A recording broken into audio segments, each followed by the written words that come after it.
I'm now joined by Dr. Thomas D. Williams. He's an American theologian, a contributor to Breitbart, and he lives in Rome. A headline that he just recently wrote at Breitbart really caught my eye because it offered some context right there in the headline. I may be paraphrasing here, but it was something to the effect of, amid financial scandals, Vatican releases document on economic ethics, something to that effect. First of all, thank you very much for joining us, Dr. Williams. It's a pleasure, Stephen. Great to be on your show. Thank you. Like I said, you pay a lot of attention to what's going on in Rome. Recently, a department in the Vatican released a document about ethics and economics, but this isn't happening in a vacuum. As you pointed out in your headline and in your article, there's a little bit of a flurry of embarrassing things going on with regard to finance and economics at the Vatican itself. Isn't that right? It is. There's an awful lot of background. And furthermore, it wasn't just any Vatican department that issued this. It was two together, the Congregation for the Doctrine of the Faith, which is, after the Secretary of State, the most important Vatican department, together with a new department that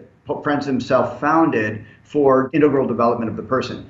And they issued this together. And as you say, it comes out literally weeks after major scandals, meaning that the former director of the Vatican Bank had to resign and has been actually prosecuted by the Vatican. I think that most of your viewers are familiar with what's happened with the Papal Foundation, and this is something that was brewing at the end of last year and kind of came to a head at the beginning of this year, where they were asked to give a donation of $25 million to bail out a dermatological hospital here in Rome that was in bankruptcy because of embezzlement. It was criminal mismanagement. It was not only, and in fact, there were a number of indictments, in the dozens of indictments of people who worked at that hospital. And basically, it's back in the hands of the same people. So yes, these have been big scandals. Just seems like a very inopportune moment to be releasing a document specifically trying to speak with moral authority about what is and what isn't an evil way to manage money. That's correct.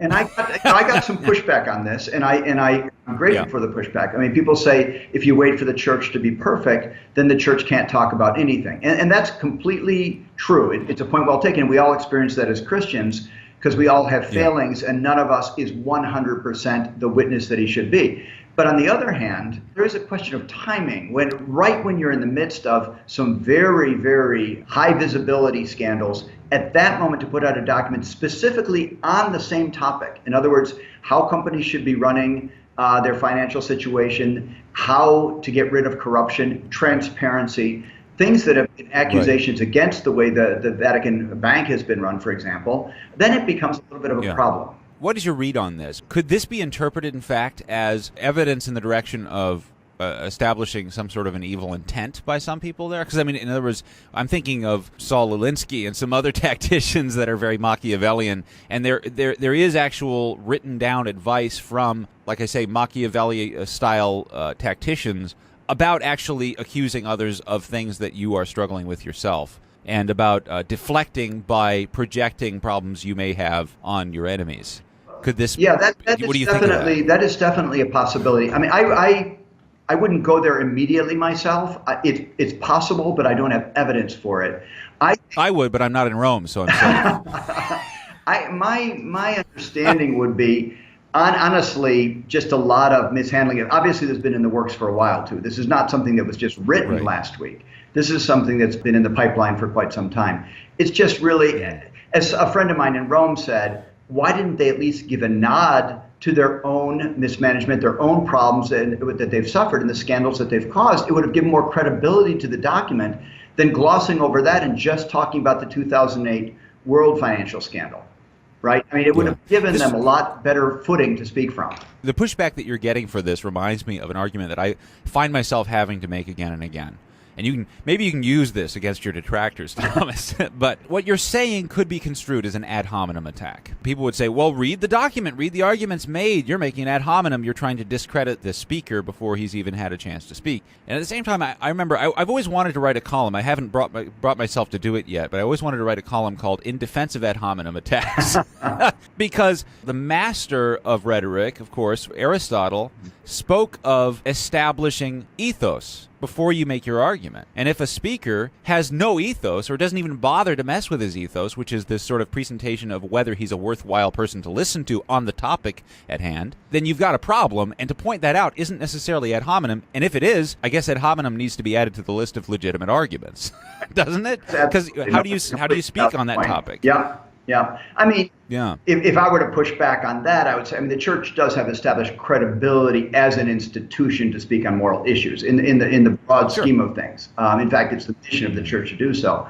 It's just, I really found it to be more a problem of right now, the way it's addressed, the timing, it just seemed really, really badly thought out to me. And also the document itself, it's not as bad as it could be. I think you and I have both read the splendid analysis done by our friend Sam Gregg, Catholic World Report. And he points out, it's got plenty of failings, as almost any time the Vatican speaks about economic or financial issues, there are problems, right? But it could be a lot worse. It's not so much that as kind of this aloofness, and even the tone of it is like, why don't you people get your house in order? Why don't you get things fixed up? When the glaring and obvious response is, well, wait a minute, shouldn't you start at home? So that's really, I think, what made this a worthwhile story. It's not addressed, is it, to the church? It's addressed, in other words, to secular monetary institutions. So it'd be the equivalent of, John Paul II in the early 2000s not only issuing a document about sex abuse cover-ups, but addressing it exclusively to secular institutions. Rather than to the church as well, right? Exactly, without recognizing that there had been any issue at all for the church in that matter. If you didn't address your own situation, at least acknowledge we know because we've suffered through this. If you just were to gloss over it as if that never happened, the logical first question from anybody would be, wait, didn't you just have a sex abuse crisis? Why aren't you all of a sudden telling everybody how to do that without even acknowledging that you made your enormous mistakes yourself? This has been fun. Thank you very much, Thomas. Come on back on the show sometime. This has been fun. I'd love to, Stephen. I appreciate it very much. All right. Stay safe and warm in Rome. All right. You bet. Thank you. Bye. Bye.